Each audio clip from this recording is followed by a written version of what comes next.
Is IUL a good investment? Welcome, my name is Daniel. Last year we added a little over 20 clients, many using IUL.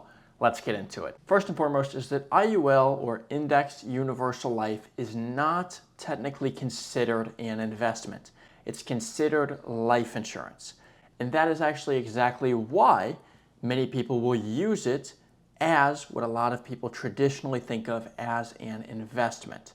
And that is because since it's not legally considered an investment by the Internal Revenue Code, therefore it is able to get the tax treatment of a life insurance policy instead of an investment that would be in the stock market. Now, to get at the meaning of the question when someone asks, is IUL a good investment? It all comes down to someone's goals. So first, let's look at the functions of the actual IUL, and then we'll look at different things it may be advantageous for and things it may not be advantageous for. So first, let's look at what is IUL and how does it work. Now, you are going to want, when you structure an Indexed Universal Life policy, to put the most amount towards the cash value and the least amount towards the death benefit. Now, you have to comply with what the IRS says. So the reason that you want the least amount to go towards the death benefit that the IRS or the Internal Revenue Code will actually allow is because you want this to still be considered insurance.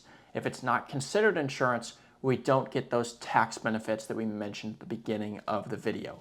And those are that when you pass away, the money transfers to your beneficiary income tax-free. So if you've ever had a relative, a family member, maybe a friend has received a life insurance check from someone who's passed away, you would know that that money transfers to you income tax-free. You're not going to receive, for example, a $1 million insurance policy and have to go pay taxes on that. It's completely tax-free. So that's because of tax code 101A. There's also 72E and 7702, which says that money inside of a life insurance policy actually grows tax-free, and it can be accessed tax-free as well. Even though the money's technically growing tax-deferred, meaning just like a 401k, you're not paying taxes as it's growing, but you would have to pay taxes on the gains when you pull it out. In this case, you're able to access it not only by withdrawing what you put in, but also you can loan or take a policy loan out on the gains, and those are considered tax-free. And you can do those, there's a lot of different ways. So since all of that is the case, that's why you're wanting to stay compliant with keeping this considered insurance. Otherwise, the policy would become a modified endowment contract, and if that happens, that means when you try and access the money or withdraw, you're going to have to pay taxes or penalties on that withdrawal. We don't want that to be the case. Instead, we want the tax benefit. So if you're structuring it like this, the most goes towards the cash value, the least goes towards the death benefit. And also, if this doesn't happen, a little warning here, the agent, the person who's actually structuring the policy and selling it to you, is going to make more than if they had put less towards the death benefit and more towards the cash value. So sometimes, whether it's due to ignorance or ill intent, that will happen. In fact, it happens quite often. We'll go into a little more depth with a warning at the end of the video here. However, it's not uncommon that a large percentage of these are not structured correctly. Again, due to ignorance or ill intent, can't say, but you need to make sure the most is going towards the cash value if you're going to use Indexed Universal Life. Now, next is once that money is going towards the cash value, what happens from there? Well, first is that the cash value gets credited interest. So if you have $100,000, for example, in a policy as cash value, maybe you'll get $4,000 or 4% interest on that money. They'll credit that right back to your account. Now, how is that possible? Is this money just kind of being pulled out of thin air? How are they able to just give us 4% interest? That's quite a bit. And that is because we, the policyholders, this is similar to how a bank works, but essentially, draw some smiley faces on there, we give our money, so that's this here, to the insurance company. The insurance company is going to take that and invest it, and they're going to earn a certain amount. So let's say that they, in a given year, are able to earn 5%. Well, if they earn 5, what they do is they are going to pay themselves back 1%, and they are going to give us 4%. They're just going to give us that in the form of interest on our cash value. So they keep a little bit, that covers their expenses, their overhead, and then they credit us back 4%. So they're actually making money on the money we give them. Of course, that's how insurance companies are in business. From the premiums people pay them, they turn around and invest that, and then they credit you in your cash value a portion of that interest. From there, with that interest, you are buying options, call options, those are called, and eventually you will be credited a gain. Now, I have plenty of videos going into how options work. We won't get too into detail here, but essentially how it turns out is, to go back to the example of $100,000, it is like you are linking that to the S&P 500. It's not going in the S&P 500, but it's linking to it. And what that means is you will track the performance of the S&P 500 up to a cap, which means a maximum amount of return, and a floor, which means a minimum amount of return. So if you had a cap here, let's say, of 10% and a floor here of 0%, that means if the S&P 500 went up, let's say 12% in a given year, you have a cap. So you can't get the full 12%, you hit your cap of 10. So you are going to get credited 10%. So in that case, your 100,000 would turn into 110,000. Now, if you hit the floor of 0, let's say the S&P 500 went down 20% in a given year. Well, we have a floor of 0%, so we're not going to lose the full 20, and we don't actually lose any money due to that. We hit our floor of 0%. That's our minimum amount of interest we can get credited. We can't get -1, -2. We can only get that minimum of 0.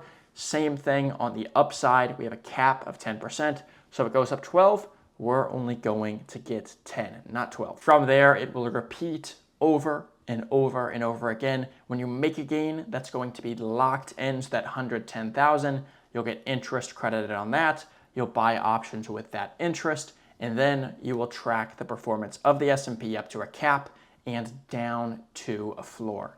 To show a little example here, this is the S&P 500 the last year. Today is April 15th, tax day 2025, and you can see over the last 1 year, the market was up 6.61%. The S&P 500 was. So if that's the case, and you linked 1 year ago today, and they actually do link on the 15th of the month, a lot of the companies and products do, then you would get credited a gain of 6.61% on your money. So same thing if you were invested in the S&P 500, since it was in between that floor and cap, you will get credited that full 6.61%. Now, if we look at the last 5 years here, to look at an example, so right here at 2022, you can see it was at about 4,800 there at the top of 2022, and then 1 year later, at the start of 2023, it's at about 3,800 right there. So if that happened and you were in the market, your value would have went from 4,800 to 3,800, about a 21% loss. If you were in the index universal life, you wouldn't have lost anything due to the market going down 1,000 points. So you would have stayed where you were at. Now, if you linked again at the start of 2023, where it was at that 3,800, and at the start of 2024, it went back up to about 4,800, so about right where it was at the start of 2022, that is a gain of more than 20%. So if you were in the market, you would have made a more than 20% gain from the start of 2023 to 2024. If you were in the index universal life, you would have capped out at your cap of, say, 10%. The difference is, over that 2-year time horizon, you would have gained 10% in total.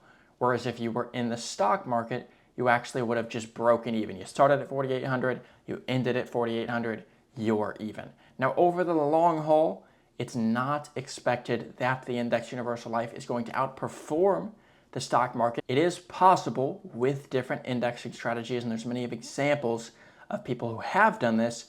However, that's not why someone should be doing index universal life, but rather for the safety and the tax advantages that the index universal life provides. So just a heads up there, if someone is selling index universal life as it going to be higher returning than the stock market itself, 9 times out of 10, if not, we'll say 19 times out of 20, if not, we'll say 49 times out of 50, that is unlikely to be the case, at least over a 30-year time horizon, for example. But that's not, again, why someone should be looking at indexed universal life. Next is going to be the funding and fees that we are going to get into. So there's a couple different ways to fund the policy. You can do that monthly.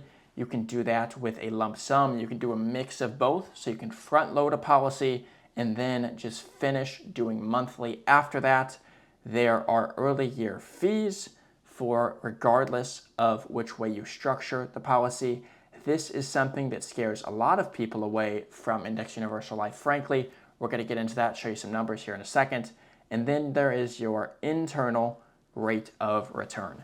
This is going to be a very important number, and you can see this in your illustration when you are running a projection before signing up or applying for an indexed universal life. So if we look here, here's an example of an annual cost summary. This is a 50-year-old male putting in $1,000 a month.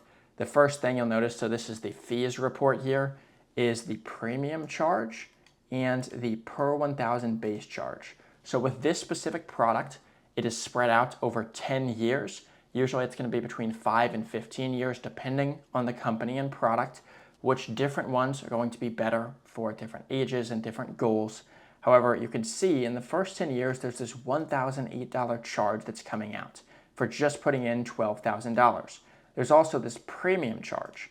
Well, if this person only put it in for 15 years, after they're done funding the policy, there's no more premium charge, and after those first 10 years, there's no more per 1,000 base charge. So there's the cost of insurance as well. You'll notice that drops off after they're done funding.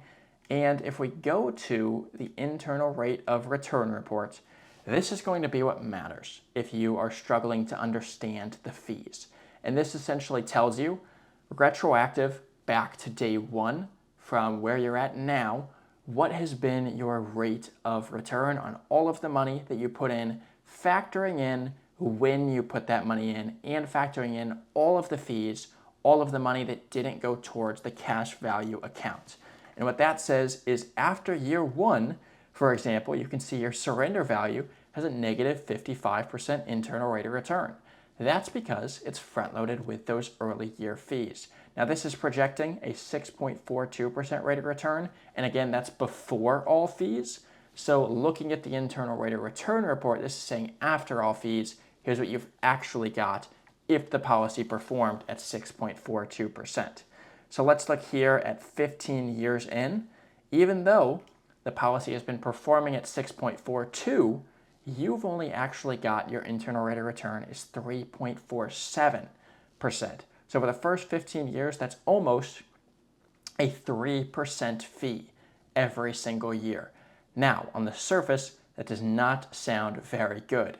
And if you're only wanting to do this for 15 years, this will be one of the negatives we'll get into later. This is a fantastic reason not to do this. Now let's look again a little longer here at 30 years in. If that's the case, the internal rate of return is 5.35%, just projecting at a 6.42% return before fees, so that'd be 5.35 after.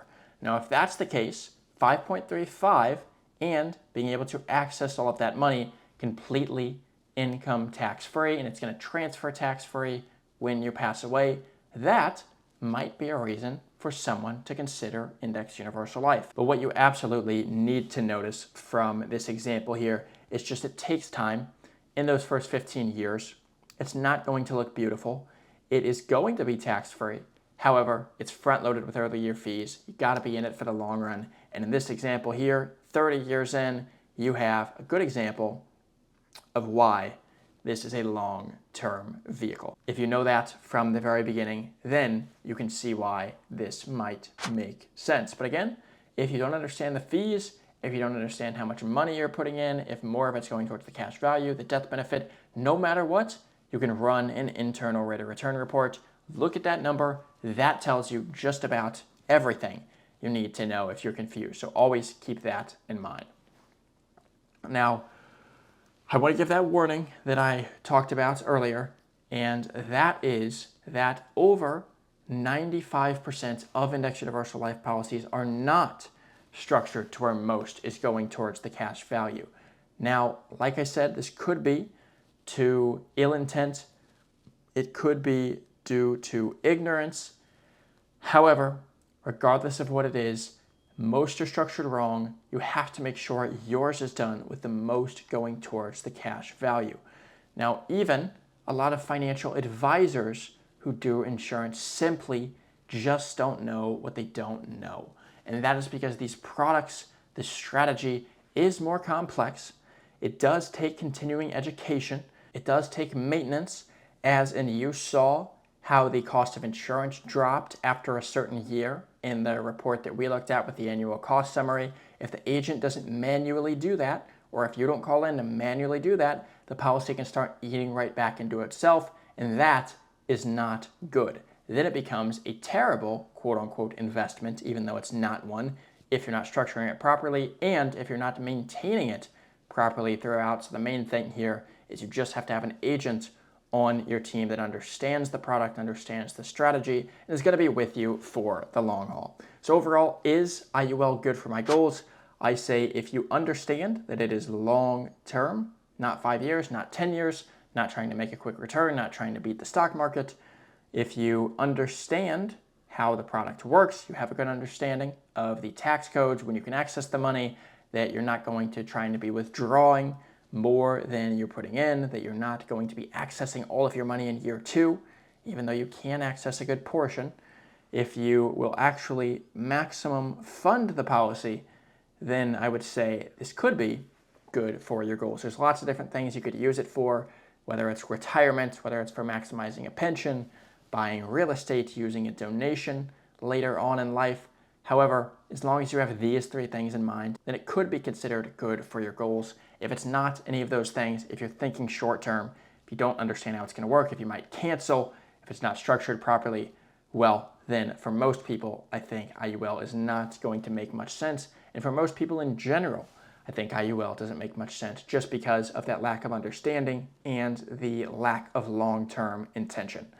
Hopefully, this video was helpful. I release videos 3 times a week going into the nuances of index universal life, of different strategies similar to it. Also, all things retirement. If you would like to see more of that, I do ask that you subscribe, and I will see you in a future video. Bye-bye.